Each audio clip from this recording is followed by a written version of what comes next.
Opening doors to occult culture and the paranormal on the Secret Door podcast.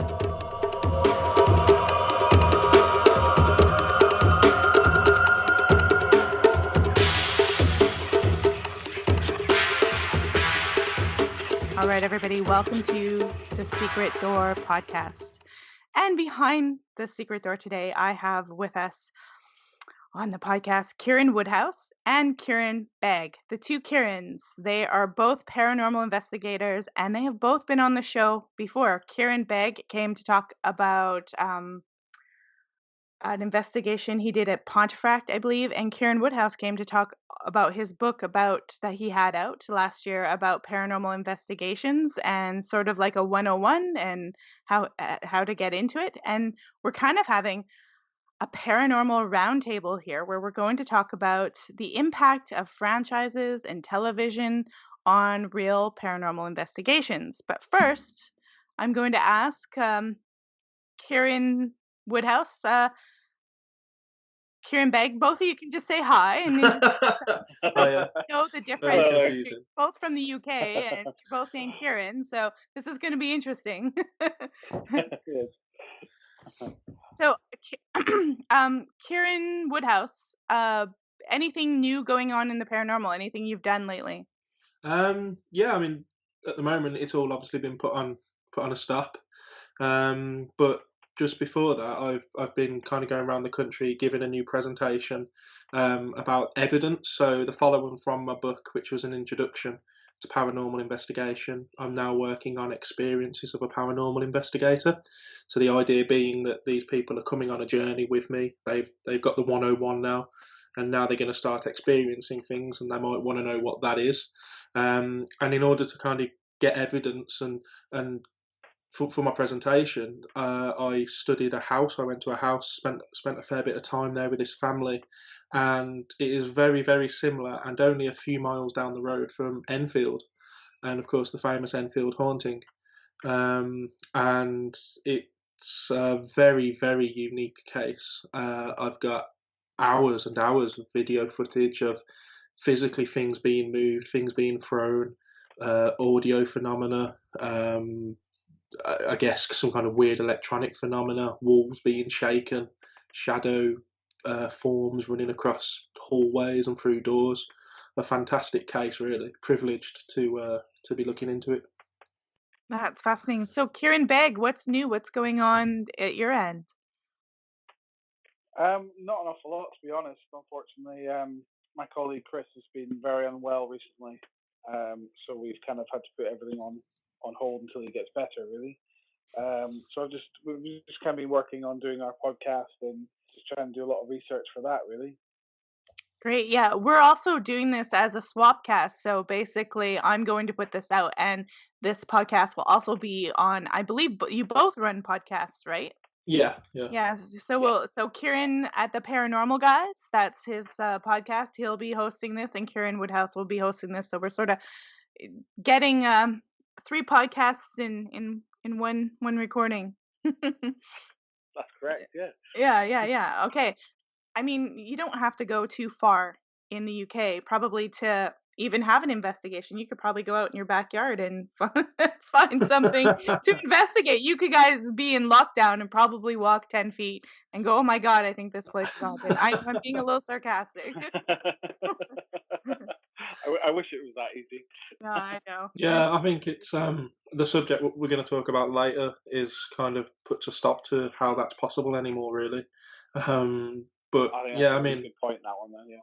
Yeah, I mean, it is great. I'm lucky enough to have a pub just over the road where the landlord allows me to do almost weekly investigations there. Where we try and contact a spirit of a different kind, and they're always interesting nights. So yeah, we do have a lot of locations close to hand. But you can't even go to the pub now. No, thanks for that. That's depressing. I know. Isn't I know. I'm really good at social isolating and being really independent and working from home, but this is even starting to like I can't go boxing, I can't go and do this, so I'm like, oh boy. This is I don't know how long this is going to go on. Obviously, I'm all for, being healthy and stopping the spread of a virus, but people might get a little bit, yeah. Uh, we'll see. We'll see what happens. I don't want to make that the topic of this podcast. So let's get into the idea. Not the idea. This isn't an idea. This is actually happening, where you've got franchises and TV shows taking over and basically having a monopoly on the paranormal, and it's sort of making it for smaller researchers a little challenging. Yeah, absolutely right. I mean, Kieran, I don't know if you want to kind of start off on that. Yeah, I mean, Kieran. I think this is a topic that is quite close to my heart because I've got quite strong opinions on it. I think it's safe to say that a lot of investigators, and Kieran, correct me if I'm wrong, probably started out in the field because of Most Haunted or Ghost Hunters or Absolutely, yeah, things yeah, that you see on TV. And I think now with the influx of YouTube stars and TV shows that are coming on the screen, it's getting a lot more people interested, and it's certainly bringing it out into the forefront. But it's also creating a, I don't want to say fakery, but because a lot of these YouTube stars try and elaborate things and make things more than they actually are, that it's taking away what paranormal investigating is actually about, and it's more for entertainment than it is for actual science and actual research. yeah. I think I have to agree with that. I think for me, it's kind of two, three, sometimes even fourfold. It depends how much I sit down and think about it. But I mean, it is good. You know, it inspired a generation of people to go out and hunt ghosts. Well, I used to watch Most Haunted when I was a kid with my dad, and it was fantastic. But then what it does is it gives people a false illusion of what ghost hunting is. You know, they turn up to investigations expecting someone to be possessed within the first 10 minutes. Something's going to be flying off the shelf within the first 15 Mhm. minutes. And if that hasn't happened, we've literally had people after half hour tell us that they're bored and they want to leave, because it's not how it is on TV. And that's not what ghost hunting is about. So there's that element of it, but there's also the element of prices, you know, and these people like Most Haunted and other franchised groups going around basically buying up all the locations at a ridiculous price that Yeah, people Yeah. like me and Kieran's team won't be able to afford. And it's just becoming a very expensive hobby now. So one of the things that yeah, tying exactly. into that I really wanted to know is because it's in pop culture, because they've made it a hit TV. The only reason that can happen is because of the demand to see it, or the demand for the experience, and people are demanding some sort of entertainment. And I think we know this goes down the path, like you're saying, people are bored, but that you're not actually getting an investigative experience, you're getting a entertainment experience, and your prices are being jacked up because there's a demand for it. They know they can charge it. If there wasn't a demand, they wouldn't be doing it. I think with that, the on the entertainment side, I think if people actually showed what a investigation was really like, then I think a lot of people would be turned off by it. Yeah, I mean, I'm guilty of that myself with the documentaries that we make for YouTube and all the videos that I've done over the years. You literally just pick out all the bits that have got evidence, and then when you put it together, you try and make a sense of story behind it from where you started and where you finish. But all you're doing is picking out all the evidence to say this is what we caught. You're not showing the full investigation, because if you did show the 6, 7 hours of sitting around in the dark asking out to nothing and getting no response, people would be, well, this is boring. I don't want to do this.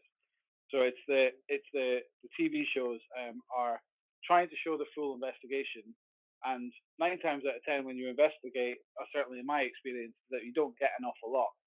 So these TV shows and what they're doing is they're doing these episodes of where they're trying to show all the evidence, but because they're not getting an awful lot, they try and maybe elaborate on what they're actually getting. So a click in the corner is made out to be something demonic, so it can be a little bit more exciting. Whereas when you're actually investigating, a click in the corner is the heating going off or Mm. just the wood Well, settling. You know? I I suspect they're doing a lot more than just embellishing a natural click in the corner. I mean, I suspect that at some level they're actually creating the sound effects or creating something in the dark or someone's throwing something. It reminds me of spiritualism at the turn of the century, really. Well, I'm glad I've you actually said got. that. I didn't want to say that. I'll I've, say I it. I gave a presentation somewhere, and I got talking to this young lady whose brother used to work for Most Haunted, and she told me some very eye-opening stories of what they used to do and how they used to kind of go about getting these noises and making making things happen on camera when nothing was really going their way.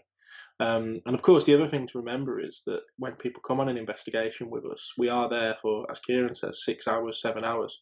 Um, and these guys are then condensing that down into a 45-minute program, which is then only 20 minutes worth of investigating once you take out, all the rubbish they talk about at the start and at the end. So 7 hours worth of evidence, shall we say, condensed into 20 minutes is going to look action packed, whether they faked it or not. And so, again, people don't see that. They think, oh, that's what it's going to be like constantly. And Yeah, it's not. And I think what's happened is we've had this split between the research industry and the entertainment industry.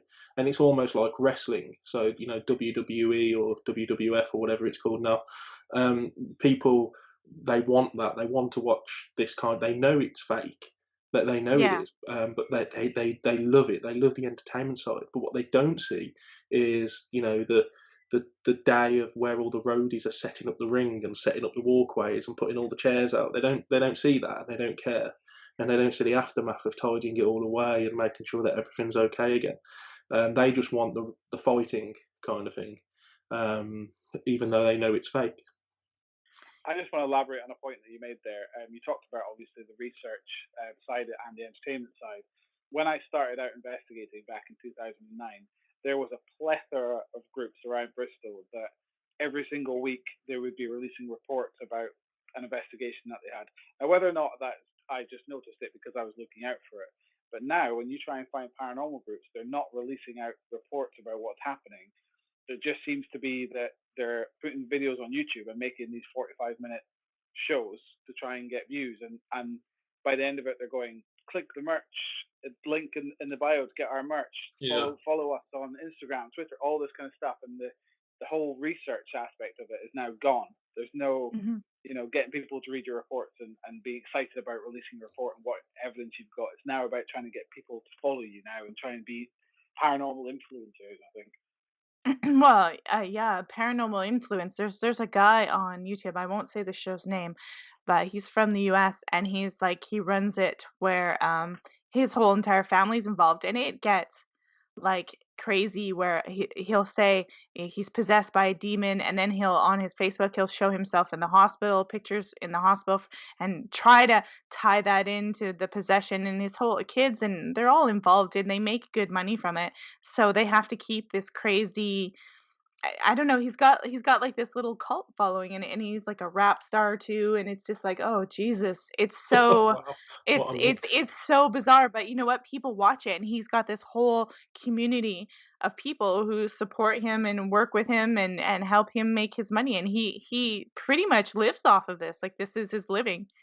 And so I'm like I can understand why people are like, "Hey, I could actually live off of this." But you really I mean, if you're a rap star and you're faking Ouija boards and saying you're possessed and it winds you in the hospital, I mean, it you're not doing really objective, scientific, investigative journalism.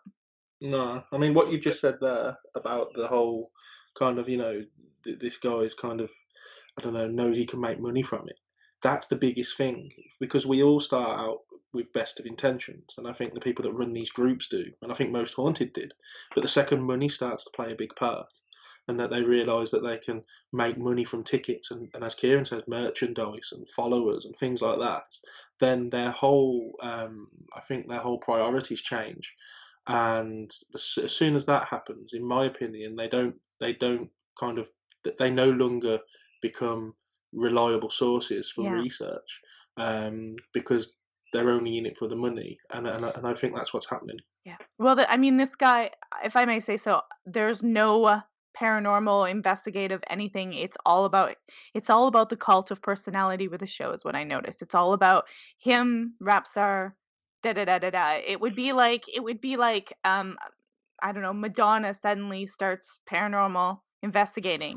And Bloody she's hell. like, yeah, she's like, come on, ghosts, doing some kind of Vogue thing. And it's not about that. It's about Madonna with her personality showing up here. And he's done a good job of it and he has a following, but it's I mean, anybody who believes the stuff that's going on in his video is I can understand why cults are rampant in our world, Yeah. basically.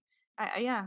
I think I think one big point that all this has done to paranormal investigating is it's almost made it a bit of a joke because when you certainly when most haunters on TV, the minute you say I'm a paranormal investigator, people go, "Oh, you're like Yvette Fielding. You're like Most Haunted, aren't you?" And when you're trying to explain to them, "Well, no, we're not. We'd look at it from a scientific point of view. Our group's quite skeptical, so we look at it from a skeptical side." So all these kind of YouTube stars and TV shows, and even some of the groups, they're kind of making a bit of a joke about when you say I'm a paranormal investigator, people think, oh, you run about the dark screaming, don't you? And you're like, well, no, that's not what we do. It's just, we're trying to do this seriously, and they're kind of having a massive impact on the industry. Yeah, I mean, it's I think the best place, in my opinion, to go if you wanted to look at serious researchers would be like the SPR, Society for Psychical Research. I mean, they're one of the whenever I go and look at even their stuff on Facebook, they seem to have this real it's not for entertainment. It's well grounded. They've got people who are research orientated and I'll use the word scholarly for a lack of a better word, but they seem to have a really good sense and they're not their presence has been around for a long time. They're not there for your entertainment. They're there for valuable information. Like Kieran was saying, how people would report before, that they still hold, in my opinion, to that integrity. Yeah, I Yeah, think that, but I think that's really important that you've got that group of people that are doing that. I think I've had several experiences with the SPR, and they've all been quite positive. Um, the one thing I would say about them though is they can be quite judgmental towards smaller groups. Mhm. I think what they do is just like Kieran mentioned there, that we kind of all get tarred with the same brush, that we all run around like Yvette Fielding. I think they fall into the trap of not being arrogant, but almost thinking that they're slightly better than Right. other smaller groups who might not have the punch that they have, or the weight that they hold. And I think sometimes that can come across negatively. Although on the whole, I have had positive experiences with So, Kieran Begg, when you did an investigation on Pontefract, right? That's correct. Yeah. And you had some interesting things to say, like just recapping about even showing up to Pontefract to do an investigation. It felt like there might have been a subtle setup with like the lady who was watching the property or whatever it was. There's this idea that they're setting it. There's I want to be careful with my words. They're possibly subtly setting it up to try to implement scenarios in your mind so that you will maybe project it out and have an experience, or at least that's how I understood it. Absolutely. I mean, everything I'm going to say, I'll just strictly say it's my opinion. I don't want to say, that's the opinion of the paranormal guys or anything like that. I just want to put that out there. But in my opinion, yeah, I think I was really, really excited about going to Pontefract because it's one that you've heard about from TV shows, from YouTube videos, and you're really excited about it. And it's like when you meet a celebrity and you go there, you're really excited to meet them, but then when you walk away, you're like, well, that was a load of rubbish. And the sense that you got that when you went there, that it's all hyped up and it's all built up to be something that is not. And then when you actually, certainly when we investigated it, that night we were able to debunk every single thing that happened straight away. And I think when we walked out of there, we were like, well, that was a damp squib. And I think the lady who runs it, as I mentioned when we discussed it, had what I call John Humphrey syndrome, which is um, she believes so much in what happened that she's actually convinced herself that what's happening is real, and will not have anyone tell you otherwise. So if you went in there and say, "I'm really sorry, but there's nothing here," she will not listen to you. She will be guaranteed that there is something happening. Funnily enough, I actually saw a video on YouTube which was top 5 ghosts caught on camera list, and one of her videos was on there, and it was her in the house on her own, and things were being thrown around, and there was voices, there was banging, there was all this stuff going on. And So I I watched it and I went, "How is that possible? Because nothing like that happened when we went there." your analysis of the video, did it look like, I mean, yeah, like, did it look like it was a setup, or did it look Yeah, yeah. it was obvious there was someone else in the house, because the way she'd angled the camera, like there was a teddy bear that was thrown at her, but it was thrown from the corridor, and she was in the bedroom, and you didn't see where What the teddy bear came from, and what a what door was opened, and it's just silly. I'm just baffled about the psychology behind someone who can do that. Like they want it to be haunted so bad. They believe, like, there's a little disconnect there. Like it's not happening, but you want it so bad that you'll fake it. And this happens with UFOs. I mean, this happens all over the place with the paranormal. Like, have you guys ever really thought about what psychology is of that person who does that? Like it's disturbing. I think it's a I think belief system. I think it's we've had people come who just lost a loved one, and they keep, they're adamant they're hearing things and they're seeing things, and whilst they might be, nobody else is really sharing those experiences. So you have to put it down to it's kind of in their mind, and it's this wanting to hear their loved one contact them so much Hmm. that Yeah. that that they do. And I think it's the same. I think, although this particular lady has a lot to benefit by, quote marks, proving that this house is haunted financially, she has a lot to benefit. So it's actually quite clever what she's Yeah. doing. I I think it's a belief thing. I just honestly, if like my grandmother passed away, and I was quite sure 2 weeks later she showed up around here because I could feel her. I didn't feel the need to go out and fake it. I honestly, when someone does that, when they jump over and they make that step to actually faking it, I honestly think they don't actually believe it, and that they have to recreate this to reinforce it. That there's a part of them that knows that it's BS and that nothing's happening. Like you would have like to go out and fake it. There's a part of you that doesn't believe your own bullshit. Because otherwise, if you just think that something happened, you can accept that it happened and let it be. So it's either one, financial, that they want some financial and keep it going. They have to keep the hype going about it. That could be one element. But if you're faking it and you you must not believe that it really happened if you have to go out and set things up and at some level in your consciousness, you must know that it's not true. Otherwise, why would you go and fake it? You would just say, "Well, I had this experience. Nobody else is having it, and I'm fine with that. But I know what I had." So, like, I don't know. That's just how I feel about that. I think some of it is also like I say, it's convincing yourself that it's real, and if you tell a story so many times, you manage to convince yourself that that story is true. Certainly with the ancient Ramin, as I mentioned with John Humphreys, I think he told the story over the years for 20 odd years, every single time someone came in. I'm personally convinced that he had convinced himself that these things were going on, even though there's no, in my opinion, conclusive evidence to prove that these things are actually happening. But he's managed to convince himself that they are. But he had a total alternative motive, in my opinion. I think he was very lonely, and so the same thing. You have to keep stuff up. You have to, well, there's only one person there, that John Humphrey is, and so there's he's lonely, and I think they have to keep this whole thing up because they do know it's fake. They would have to. If you're faking it and you're doing stuff at some level, you know it's not real. You may not be consciously admitting it, and you may be doing a lie so you get the attention or the money or the people coming, and you're not lonely and you feel special. But at some level, you would have to know it's fake if you're faking it.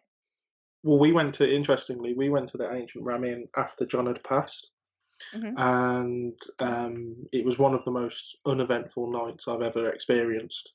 Same. I wasn't blown away, but I never got to go when he was alive. But I wasn't blown away by it at all. And we were even, talking on the night about. So we had some people again who were so adamant that it was, so haunted, and they were trying to come up with excuses as to why it was so quiet. And they were saying, "Oh, well, maybe he's taken the spirits with him." Mm. I said, "Well, he's taken something with him, but I wouldn't say it's the spirits." Well, Uh, Kieran Begg has been there, when he was alive and after, so that might oh be a right, good Yeah, okay. discussion for you both to have right now. Hmm. I had the pleasure of meeting him twice. And the first time I met him, he was absolutely a lovely man. Couldn't say a bad word about him. I just think, like you said, Melissa, I think he was just a lonely man, and he wanted people around him. And the way that he thought he could get people around him was by telling these stories. He knew people would drink it up. The first time we went with a big group of people. We had about 15 people, and Kieran, I'm sure you'll agree with me. The location's too small to have a lot of people in there. I think 100%. Yeah. for contamination purposes. And we got a lot of noises, and I was quite new to the field, so I was quite naive and thinking that what a noise could be. It could have been someone else in another room, and I just got excited. The second time we went, absolutely nothing, and he was there again. But the second time we went, we kind of got the impression that he was happy for us to be there, and he wanted us to be there, but he didn't really want to get involved. He just kind of wanted to sit in front of the TV, and just kind of left us to it. Um, and then the third time was after he sadly passed, so we had the whole place to ourselves, and there was just three of us, so it was quite a daunting experience to have just three of us in this house that you have heard all these stories about. But like you say, Kieran, it was one of the most uneventful evenings next to the 30 East Drive that I've ever investigated. Yeah, I think when you talk about the size of the place as well, I couldn't get over the state of the place. I mean, we there was so much of it that we couldn't go into for health and safety reasons. And I know that it's an old building, of course, but if we're going to talk about the monetary side of things, it was an expensive location to go to, Yeah. and you don't get full use of the location, which was rather disappointing to say the least. And Yeah, now I that agree it's with that being one. run now that it's being run financially as well, I believe Kieran Begg mentioned this when we were talking about this before, that there's a possibility that, I mean, you don't know if anything's set up, or you have no idea. I'm not saying that it is, but that could be a possibility with any of these locations where people are investing money to give you a paranormal investigative experience. Like on the Pontefract one, Kieran, I believe you were saying, Kieran Begg, that the woman, the one in charge, the one you say that we pretty sure she's faking the video, that she actually, it was like a little subtle psychological technique where when you show up, she says, "Oh, well, never mind if the door moves up there. That's just old, whatever the ghost name." She tries to sort of plant these ideas in your head because there's a glitch or there's something wrong structurally and it's going to move. So she's already, pre-planting stuff in your head that that's a ghost. Well, this is it, and I think a key point of that is that the main associations that go with the house are paranormal events companies where people are paying to have these sort of experiences. So if they're getting her to come and speak to the group, and she says, "Oh, the door opens upstairs," straight away you've got 10 people who are there on tenterhooks going, "Oh, the door's going to open. That's really exciting." What she doesn't bank on is private groups going in there who are there for scientific reasons and there to get the evidence and not there to have a scare. So when she says, "Oh, by the way, the door opens, just look out for that," straight away, as soon as the door opens, we go, "Right, let's find out why this door's opening. Why is this? There must be a rational explanation. She wouldn't have said it otherwise." So straight away, you've got that thought in your head that you're going to be skeptical about whatever happens. And it's a similar sort of thing with the Ram In. When you get the email to say that she's going to allow you in, she tells you the codes and all that. She says you're on CCTV, which is understandable because there's no one in the house and she wants to protect it. That's fine. But there was a thing in the back of my head which said, if I'm on CCTV, does that mean that they set something up and they want to watch our reaction? Is there that element of it? So I was a little bit skeptical when they said that, but then obviously you've got the security side of things as well. Mhm. Have you, Kieran Woodhouse, have you ever had that experience where you went to a location and it seemed like you were like someone was trying to implant some subtle notions into you, hoping that you would, fall for that? Yeah, in fact, one of the first, I think it was the first ghost hunt I ever went on as a paying guest with one of these big franchises that now dominate the UK.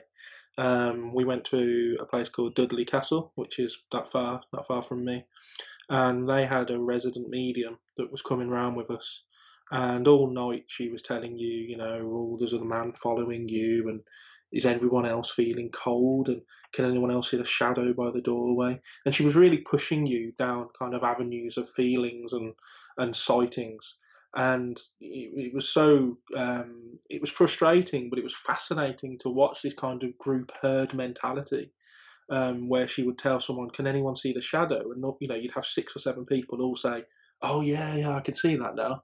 And I was looking, thinking, "I can't see a thing," and she was just blatantly kind of pulling it into their minds, and forcing them to see and feel things that weren't really there. And of course, it's all to ensure that they have a good night and they don't feel ripped off from the money they've spent, because it's a lot of money, and to ensure that they leave good feedback on social media and that they get repeat business.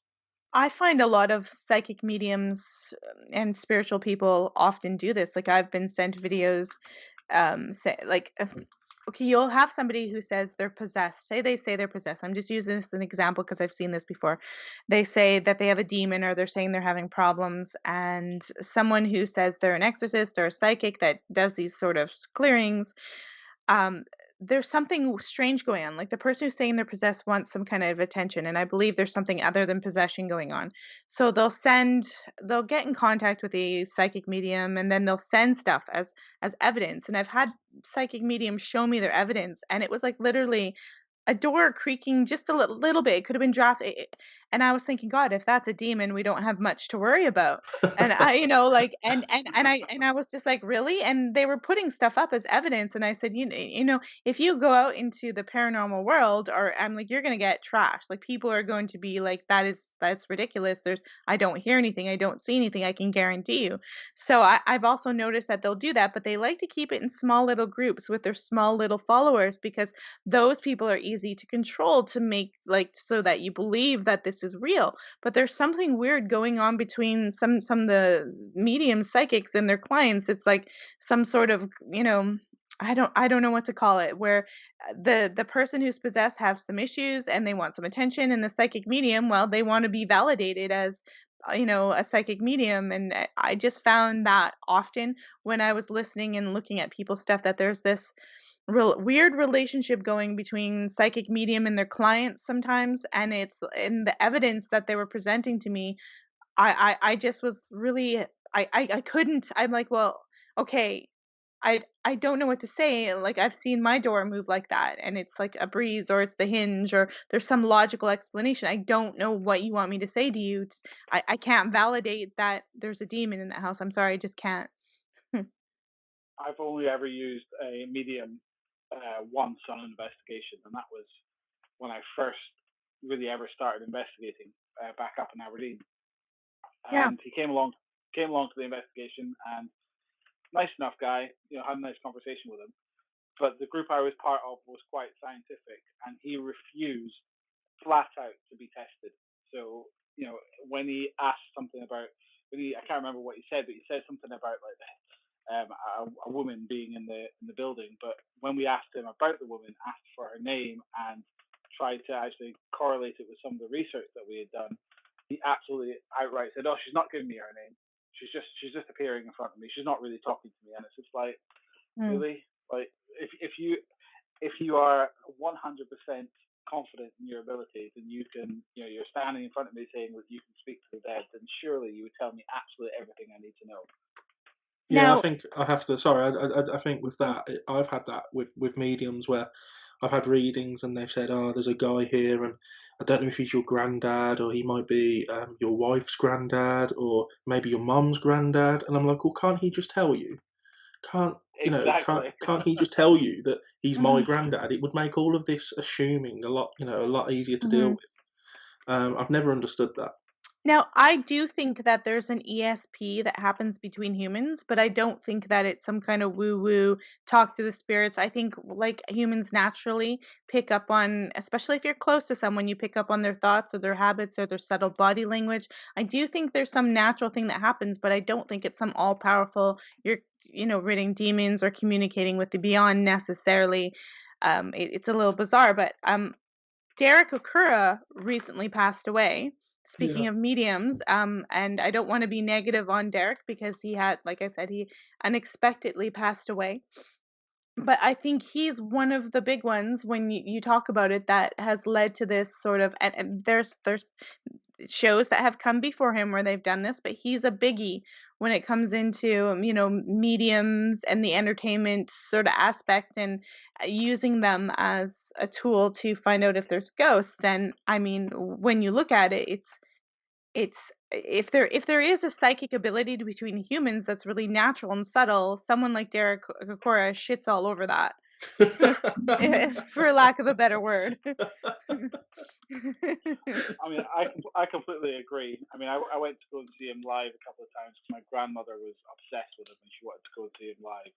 And I was sat there and I tried to be supportive for my grandmother. She was really wanting a reading for my granddad and all that kind of stuff. And I was trying to be as supportive as possible, but I was sat there the whole time going, like, you are just, I don't believe anything that you're saying to me because you're just this character from Most Haunted to me. You're not a medium on stage. You're just this character that you've created from Most Haunted, and that's kind of what I think he was kind of known for.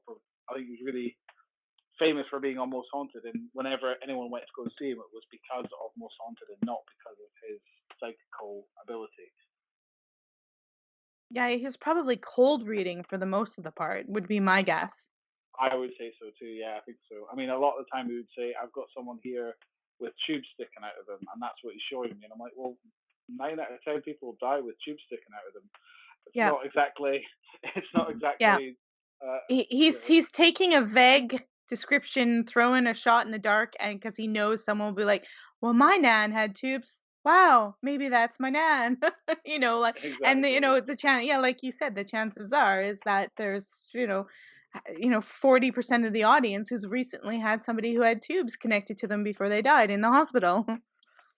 Exactly. I think most of them they pick their targets as well. When you talk about these people that they have a select following and they stick within their select following, it's because they know they can get away with it there. They're not going to be questioned. They're not going to be pushed out of their comfort zone. And I think when you get to the popularity of Derek Acora, um, I think it kind of takes care of itself in that respect. Of course, you're going to get people go like Kieran went and was still skeptical, but 95%, if not more, of the audience are going to hang on his every word, and he's not going to be able to do wrong. And I think that's how they continue to be so popular and continue to thrive by basically picking their battles and knowing, I'm not going to give that person a reading because they look like they could be skeptical. And I think that's how they get so popular. Yeah, I mean, Also, no, go ahead, Karen. I was going to say, also it kind of comes down to when you've got a medium, they don't want to be proved wrong. So if you can prove that if they've got something wrong, and you can prove to them that they've got something wrong, they don't want to hear it. And I think a lot of what's the industry of entertainment and TV, and I think that is what's happening quite a lot in the paranormal community now, is because a lot of more people are willing to share their experiences on the likes of YouTube, Facebook, and Twitter. And when you've got people who have been in the industry for a long time are going, well, actually, no, I don't think what you've caught is evidence. They get so funny about it, and I think mediums are exactly the same. If you can, you know, almost like go against what they're saying, they will get so funny about it. One of the areas that I was always interested in when it comes to psychic and ESP, that I think is valid at looking at is not people who claim they're psychic mediums, but people who, upon knowing nothing of a situation and someone that has a sudden trauma or death that it appears to them, or they suddenly know, or they have a communication. I always found that really fascinating because they were people who don't claim, they don't really want people to know. They think it's bizarre. They're kind of, they don't run around claiming to be psychic mediums and have this power, but they have this experience when someone close to them dies that's maybe far away and they didn't know. I always found that level very fascinating to research. That's why when I see mediums, putting on the big act and showing up and claiming all this power, like, that's why I use the word shit on it, because I think there is something there at some certain level where humans communicate non-verbally that is worth looking into. So it's always disappointing to me to see psychic mediums acting like they have some sort of power when I think they're just really good at reading people's personality and, like you say, sussing out who is their target and taking advantage of people's vulnerable situations. Yeah, absolutely. I think that's a key point you hit on there, Melissa. Is that seems to be what they do is highlighting people's vulnerabilities and playing off it. Yeah. So, I mean, I don't want to be the whole entire show to just be about bashing the paranormal. I mean, obviously, you guys are doing this because maybe you've had some experience. So maybe we can get into a little bit of the second half talking about what is positive about being a smaller investigator and what kind of confirmation you've had that makes you want to keep investigating. Yeah, sure. Yeah, go ahead. Yeah.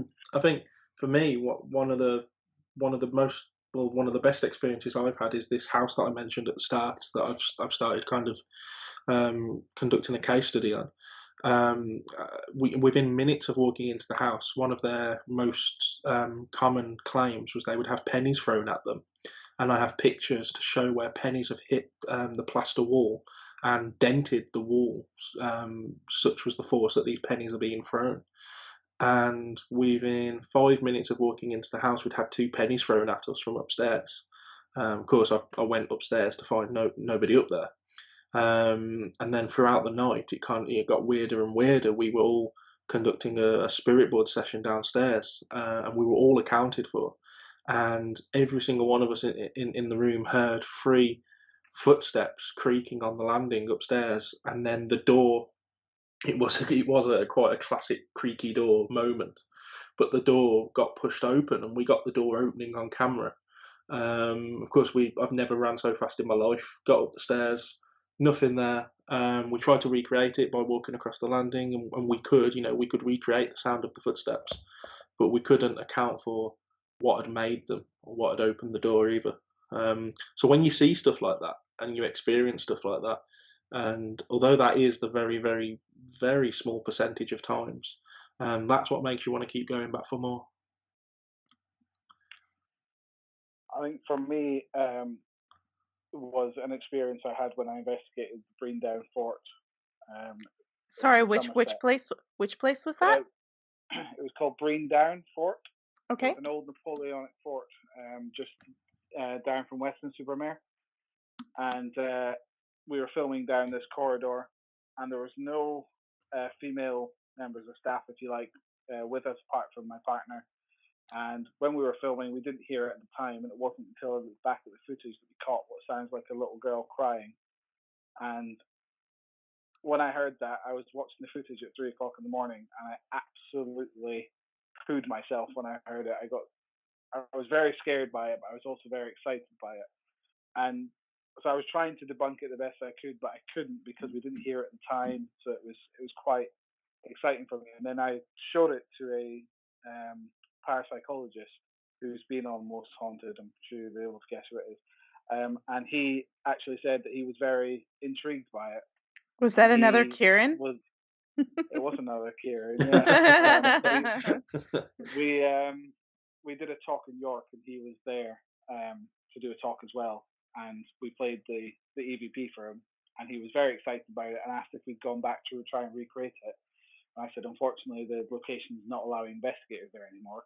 So he said, that's a shame, because if you were, then I'd be really interested. But as it stands, I would like to say that's paranormal. And for me, that was pretty much all I needed was for a parapsychologist to say, I think what you've caught is paranormal. And that's what made me go, you know what? I'm going to keep doing this until I find that piece of evidence that really gets me excited about it. And he was fairly like a healthy, skeptical presence on Most Haunted, so he had a lot of integrity as an investigator apart from the other members, right? That Yeah, that I would say so. Yeah, and the yeah. fact that he's a trained psychologist as well, and also does the courses in parapsychology. I was kind of quite happy to show him my evidence and say, do what you will with it. Tell me exactly what you think about it. And for him to come back and go, I'm really interested in this piece, I was like, wow. So how we'll start with Kieran Woodhouse because I know you're writing books and you do lecture about the paranormal. How are especially in a place so densely populated in a small area like United Kingdom, how are you getting around all this financial, is it, impediments like where people want to charge tons of money and it's all hype and entertainment? How are you dealing with it to make yourself known as a serious investigator and for people to take you serious rather than like a circus? Um, I think what we're doing, and it's really working for us, is we're going underground, so to speak, and we're getting off the beaten track, and we're beginning to investigate places that no one really does, and there's several reasons for that. I believe a location can be, excuse the pun, but it can be done to death, and it kind of loses its appeal, and it also gets more and more pricey as the people realise they can charge more for it. But also, it's interesting to do unique locations that not many people do. So, like I said earlier, the pub that's literally opposite my house, we've done 5 or 6 investigations there, and every single time we've come away with some half decent evidence, and it what makes it worth going. Put it that way, and that's what we're doing to tackle it. We're kind of contacting people. We're going to houses. We're doing private investigations because of course that keeps the cost down for us, but it also gets Mhm. our name out there and allows people to see that we are serious, and we're not just turning up with uh, I don't know, downloaded apps on our phone with with pre-made Right. words in and that are going to tell us about a girl that had died there or something. So yeah, it's easy to do. It's easy to kind of get out of the rat race. And I think it's good that you're doing that sort of lesser known locations because then when you're going in, you're sort of going in with a neutral perspective because you don't know all this stuff about it. Like if you're going to castles and places that've been on TV, you already have a notion about the information and who's there. With which this way you have to deal with from scratch and actually really be in the location without all these preconceived stories necessarily. I think Or that's right. legends. Yeah, I think the problem with that is that if you do have guests come, it's so easy to just Google the location and they can come with a bunch of information that they already know. So they can pretend to be possessed, or they can pretend to have thought implants of what the place was or what's going on there. But yeah, it also means that we're going to places that have never been done, and that's quite exciting because we're the ones that are breaking new ground there. We're not just going and are we experiencing something because hundreds of people have experienced it before and it's kind of planted in our subconscious? As Kieran said, oh, that door will open because it always opens. If we Mhm. go somewhere new, we don't know that that door opens. So when it does, the excitement levels are almost through the roof because it's like, oh, we found something. I imagine it's what an explorer would feel when they found new land. It's kind of like that. So, Kieran Begg, do you have any sort of plans or how you want to take out your investigations in the future when we get out of all this, isolation stuff, of course? How do you plan? I mean, the costs are big. How do you want to go about it? Do you have any ideas?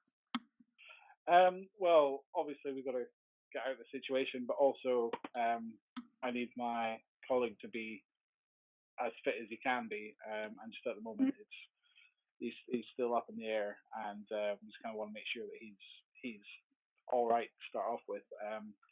So that's kind of my main priority. But with our group, we are just 3 people, and that's kind of what I want to stick it at. I don't want to have lots more people because I think it's an interesting way of looking at investigating, having less people there than having lots of people, just to see if that can change the way the investigation goes. But certainly financially, if it is to try and get some of the big name locations that you kind of want to get under your belt, it can be very expensive. But as Kieran says, what I'd like to do is kind of branch out into the kind of unknown locations that a lot of people haven't necessarily been to, and try and find obscure ones and do that same sort of thing. Just kind of get that excitement back to of Yeah. investigating and finding all these new places. And I just think, that's kind of where I want to take it. I want to kind of get back into investigating and exploring a bit more of the UK.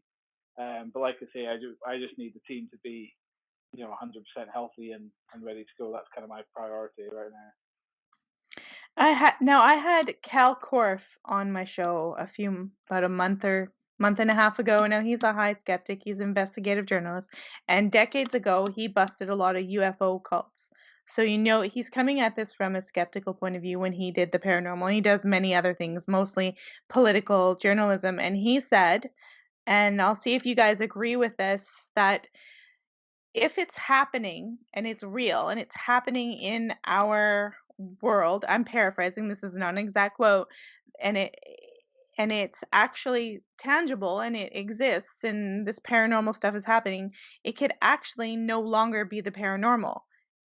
Aliens, UFOs, all that stuff, if it's actually happening on planet Earth and it's real, it's not outside of the normal anymore. It's within our realm. So he always felt that the word paranormal was just kind of silly, that if it's happening and you're investigating and it's real, maybe science can't describe it, but it's actually wouldn't be para or outside the normal. It would be something that's normal. Do you agree with that? Personally, I don't, because I think anything I can't explain, so anything that we can't explain while we're there, I class as paranormal. That's not Mhm. necessarily to say it's a ghost. I just say it's not normal. That's my definition of paranormal. So, Okay. I mean, even if science can't explain it, if it's not normal to me, that is paranormal. I think for me, the problem is we live in a society where we're still looked upon as kind of being a bit crazy for doing what we Yeah. do and for believing what we believe. And I'm big into UFOs and things like that as well. And I've got close friends, very close friends, who still can't get their head around that. And I'm kind of a butt of some jokes, basically, when it comes to that kind of thing. And I think that's why we have to call it paranormal, because we Hmm. live in a society that will never accept it as normal, for whatever reason. It's probably a whole different show. Right. Um, that and I think, unfortunately, I'm kind of between what that guy said and Kieran here. I can see Yeah. what he's saying, but at the same time, I don't think it's ever going to be accepted as normal. Right. I think the only way that it would be accepted as normal, and when he says normal, he doesn't mean what all your friends accept. I think what he means is it's actually, within normal experiences that people are having them. Science has said, "Oh yeah, we can definitely define this." And so it's not because people believe it or not, it's because it's happening within our realm and our universe. If it's happening in the universe, it's normal, it's not odd, but regardless of what people think. I think that's what he was trying to get at, but it was interesting to know your perspective, and now I understand why he said that, but I also understand why you guys are saying classifying it as a paranormal, separates it from just mundane sort of everyday stuff that how people perceive it. Yeah, I completely get that. Those are, valid points as well. Okay, so where can we go now? About franchises. Is there anything we've missed that you guys really want to say about this whole industry of I'd like to paranormal maybe researching? I'd like to maybe talk about the future of evidence. Sure. That's something I'm quite big on at the moment, discussing where it's going, basically, and can we ever trust it again, thanks to things like CGI, Photoshop, Oh um, god, yeah, we haven't even and gotten stuff like into that. the all those hoaxes. I mean, the videos that are out there about ghosts, and we haven't even gotten into how easy it is to manipulate stuff with apps. So that is just insane world. So yeah, go ahead. Okay. So yeah, I mean, for me, one of the main concerns um, is the future of evidence and the future of the investigative field itself. Partly because of these people, the most haunted effect, as I call it. Where these people are still kind of coming out to investigations expecting it to be completely what it isn't. But also, technology, and we never have a clear picture of a UFO, for example, or we never have a clear picture of a ghost. And the problem is, if we ever do, and if we ever do see, what could possibly be the best piece of evidence we will ever witness in our lives, there's always going to be someone telling you it's fake, and there's always going to be that doubt in your own mind, thinking, but is it photoshopped? Is it CGI'd? So we could be looking at the best piece of evidence ever, um, but we might never fully believe it. Yeah. I think that's really an important point there. I also think for me, if I was to actually see the ghost of someone in front of me, at first I'd be very excited, but then my brain would go, right, where's the projector? Where's Yeah. how is this happening? Like this physically can't be possible, surely. And then, or if I filmed it, I'd go, how on earth have I managed to do that? That must be a glitch in the cap. There has to be an explanation for it. But I think that comes down to, because you've seen so many videos on YouTube and movies and things like that, you know how easily it can be manipulated, that you even start to doubt yourself sometimes. Well, and you don't want to be anybody's fool and use, like, you're trying to be logical. I mean, I'm highly skeptical because I know how doing shows on cults and psych, I know how easy it is, and you know what, you're a person in this world, and you have to remember that people have agendas and objectives, and so they're out to get your money, and so you don't want to be anybody's fool either at the same point, right? Like, Absolutely. I don't want I don't want to post something, and I'm actually trying to be logical and sound person and look like I'm posting a video of a Sasquatch that's been proven a hoax, and I'm just so naive that I'm like, hey, it's a Sasquatch, right? You don't want to be that person either, because it's sort of like, okay, you want to be objective, but like I had that experience about 2 weeks after my grandmother died, and I wasn't crying or upset at the moment. I was just normally sitting in my bed, on my phone, sort of, texting stuff and whatever. And I tell you, like, it was like she was right there, and all of a sudden I could feel her, gently patting the top of my head in like this loving grandmotherly way. And I'm like, I knew what was happening. I was like, wow, that is totally her. That I just feel like she's right here. It's so bizarre. But then, like you said, I was like logically like, well, Melissa, it could be your grief. It could be this. And I've had this experience before when someone else died. And I tried to, after like it had happened, maybe a couple of days later, I was like trying to logically say what it could be, but I'm like, no, no, I'm like, I honestly think that was her. But I get what you mean by we try to make some logic out of it. So I don't know, maybe it helps us somehow, and then maybe it helps other people to believe just everything. It's a fine line. I think there, where you say you don't want to be that guy who, puts on that fake photo of Bigfoot or something. I think the problem there is genuine investigators like ourselves. We might capture a really good piece of evidence, something that we can't explain, and we want to put it out there. But there's always that fear of ridicule. Mhm. There's that fear of someone kind of knocking you back and calling you a liar. And I think what that means is, I'm sure there are hundreds of people out there who've got really good evidence, but they're just scared to actually put it out there into the ether for people to analyze and for people to see.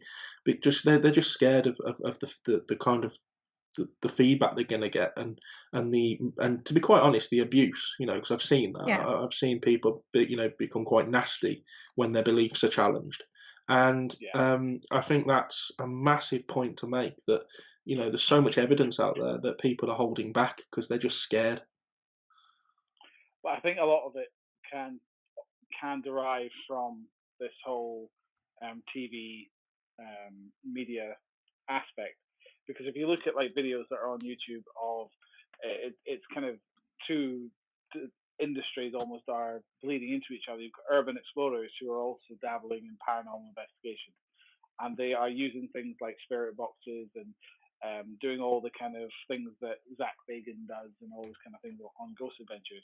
And then they're going, "Oh, we're paranormal investigators," and I'm like, well, no, you're not. You're YouTube stars who are wanting to try and break into the industry and try and get all these views and followers. But they are putting all this evidence out there, and they've got all these teenagers and young adults who are following them going, oh my God, that's the best evidence I've ever seen. So that when actual investigators come out and say, well, here's my evidence, they're going, oh, it's not as good as, Jeff on YouTube, his evidence is real. And like, well, this is real. And his evidence isn't. This is real. Take this. And they're going, no, that's fake. That's fake. Jeff is real. He's cool because I follow him, and I've got all of his merchandise and all this stuff. It's really difficult for us, as Kieran says, to actually bring out good evidence and feel confident to say, this is my evidence. Here you go. That's interesting. So where is it going to go in the future? For me, I think one thing I say when I do my talks is I always end on the fact that it's getting more and more of a personal experience, and it always has been personal. We can have all the devices that we want, but devices can have faulty batteries or faulty wiring, but it's always a personal experience, and I think I'm seeing that more and more with my own investigations. That as long as I come away from it, I know what I've experienced. I could be one of those medium type people that lie, and if I do lie, then I have to go to sleep knowing that. But as long as I know what I've seen and I can trust myself, then that's all that matters. And if I capture evidence, then great. But if it's just a personal experience that I encounter, then that's just as good. And you have to accept that. You can't come away being disappointed because you haven't captured full manifestation on a camera, because it's not going to happen. Yeah. So for me, it's just getting more and more personal. I find that's a really good point. No, when the Cal Korf that I had mentioned about when he was, highly skeptical and talking about the paranormal, and I had him on, I told him about the experience with my grandmother, and he's a really good friend of mine. So I was kind of like, oh, what's he going to say?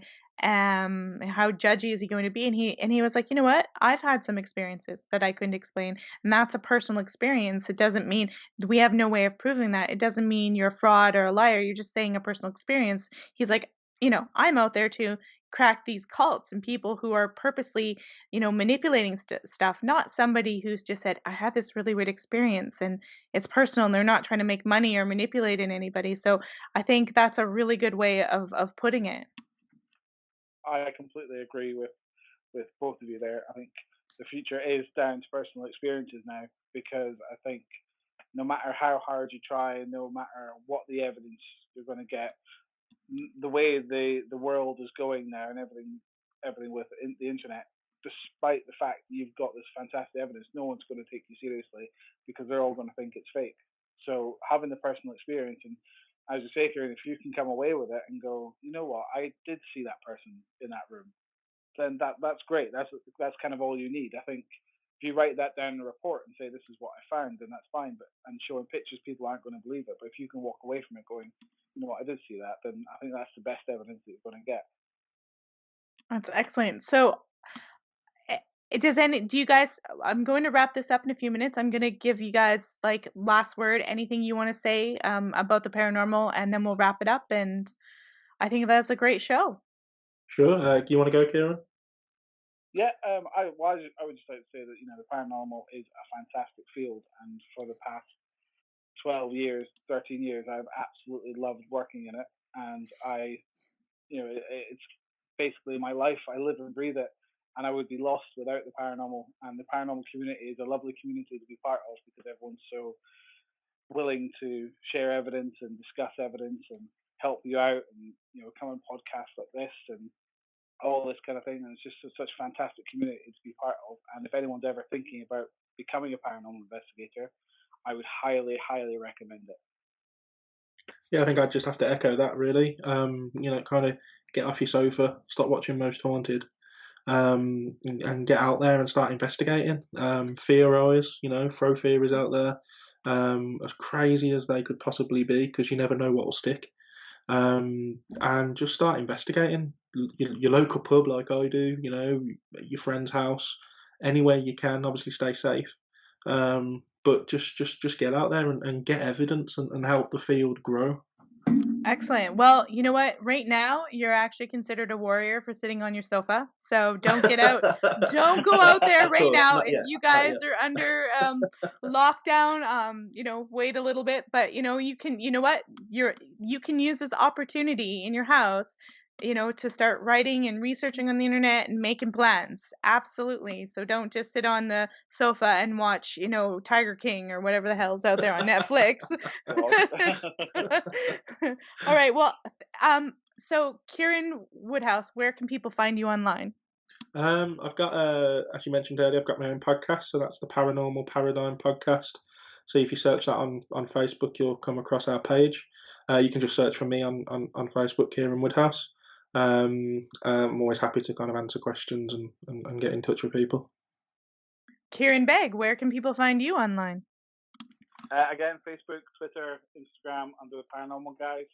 And again, I have my own podcast, which is the Paranormal Guys podcast, which you can find anywhere that you get your podcast.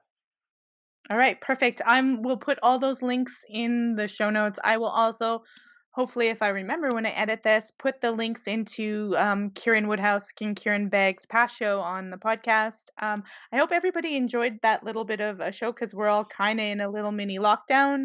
And this was sort of a break doing this interview from the tedious, isolation. So I'm glad you guys came on. Thank you both so much for having this discussion with me.